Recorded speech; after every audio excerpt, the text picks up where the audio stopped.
Good morning mga paps! So another day, another biyahe serye na naman. So today is June 27, araw ng Huwebes. So time check mga paps is already 5:35 in the morning. So sana samahan niyo ako mag-enjoy at kumita mga paps. So tara mga paps, simulan na natin to. Let's go! Time check mga paps, 5:38 AM. Meron na tayong nakuhang booking. So pwede na rin to. From Quezon City going to NAIA Terminal 3 sa halagang 407, 4-seater. So tara mga paps, sabang maaga pa. Atid na natin to. Let's go! Thank you po ma'am and sir.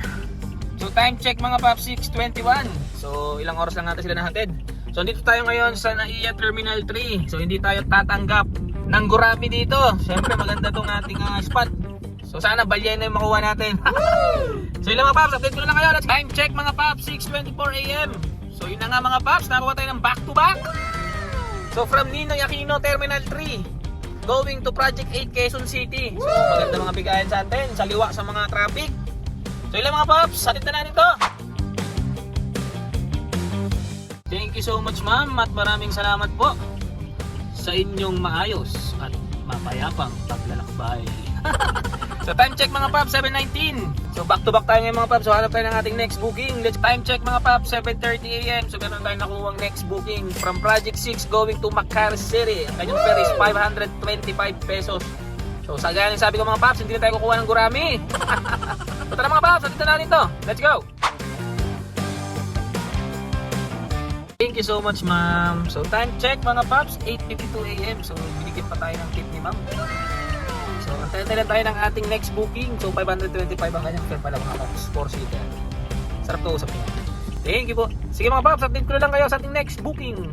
So yun mga paps, habang naghahantay tayo ng ating next booking. So babili muna tayo ng taho. Breakfast natin ngayong umaga.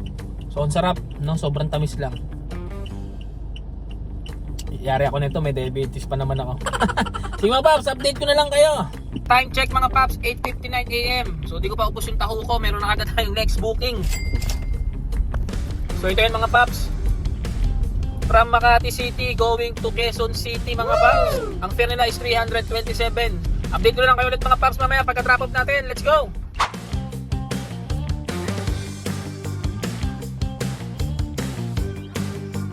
Thank you po ma'am and sir.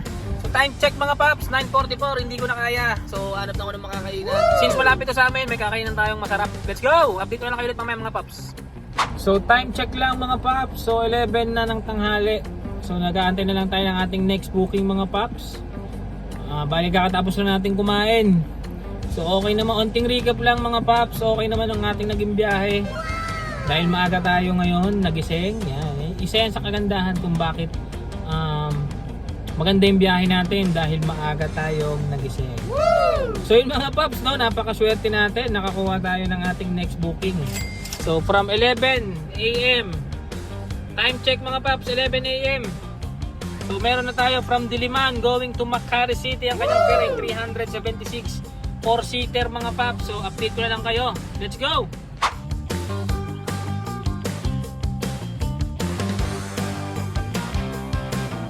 Salamat po ma'am and sir. So nandito sila ng Albacio.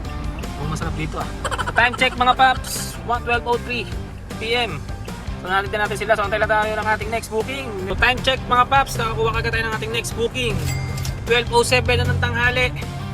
So from Legazpi Village, Makati City going to West, ano to? Grace Park West, Caloocan City. So tara mga paps, hatid na natin to. Let's go! So thank you so much ma'am. So time check mga paps, 1:33 PM. So meron lumabas, so ayaw ko na kunin. Sakit na ng ulo ko, uwi na tayo, hanap na tayo ng booking pauwi. So update ko lang kayo mga paps. So yan mga paps, natapos na naman ang isang buong araw natin na pagbiyahe dito sa InDrive. So magkano kaya ang ating kinita ngayong araw?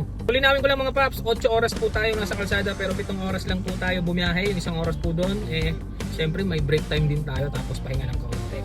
So yan mga paps, ang kinita natin ngayong araw ay 2,417. So yung mga paps, no? Pababa yung kinikita natin. Kasi mga paps, medyo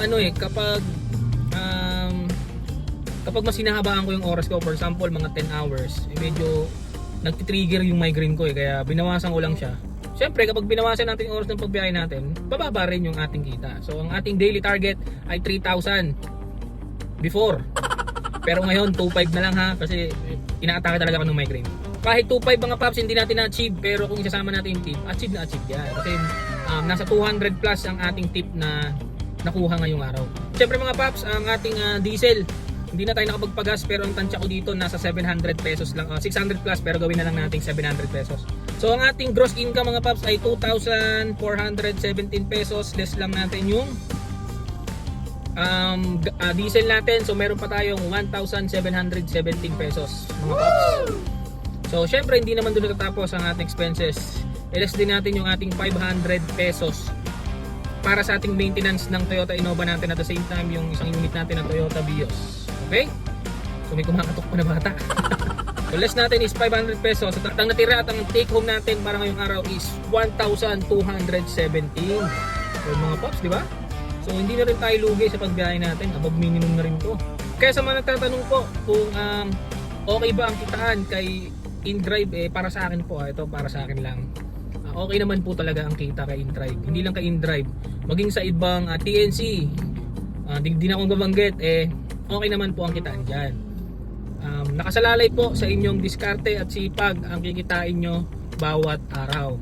Siyempre, minsan may mga araw mga paps na paldo ka, pero wag mo nga expect sa sarili mo na araw-araw papaldo ka. Siyempre meron ding mga araw na matumal, kung tawagin, tumal days namin yan.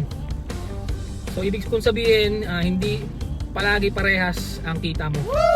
Pero ang mahalaga mga paps, meron kang kinita sa araw na yun. So yun lang mga paps, sana nag-enjoy kayo ulit sa ating munting video. At sana may napulot kayong konting kaalaman regarding sa pagiging PNVS driver.